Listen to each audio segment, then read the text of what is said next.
Hey guys, it's me, Rev Sean over at the Center Path. We're doing meditation and Buddhist stuff.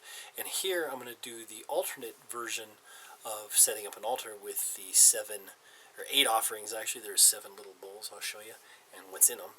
We put water, you can put the actual item in there, but we're putting water as a symbolic kind of thing. And I'll show you a little close-ups too in a minute, but let's go over each one of them in individuality, as you were. So here we have a statue of the Buddha. And I have here a dorje. This is a typical tool used in some of the prayers and some other things in the Tibetan tradition. Okay, so we have 1, 2, 3, 4, 5, 6, 7 bowls of water. Okay, and here we have. Imagine each one of these bowls of water, or each one of these bowls will have something different in it, and it's to invite with you a guest.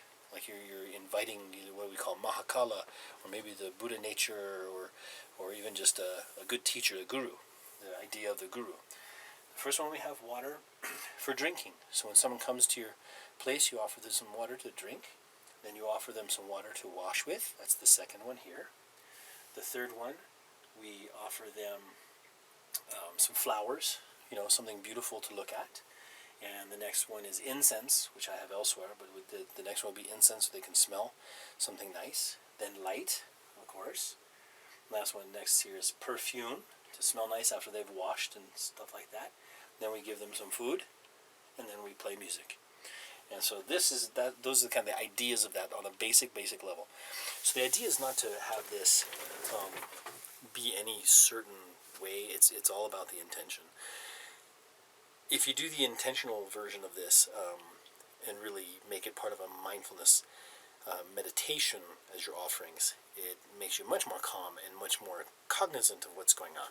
So let's go over the details here one by one. I'll show you some more.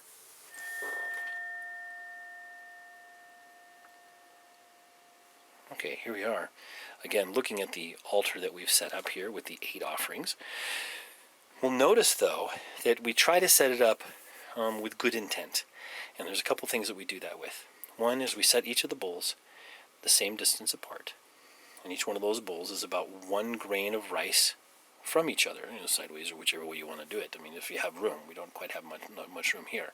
Same, we also want to fill them to within 1 grain of rice from the top. And that's to kind of honor the work that the Buddha did when he was practicing and trying to become super ascetic, and he was trying to eat 1 grain of rice a day. It's to honor that and to keep that in our minds.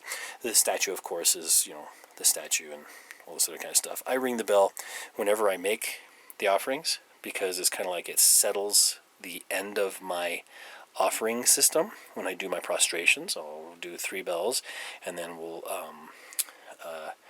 make the offerings, and then our 3 bells, three bows, make the offerings, and then a bow at the end with a bell at the end. So that's kind of the way I do mine for this style, when I do this style.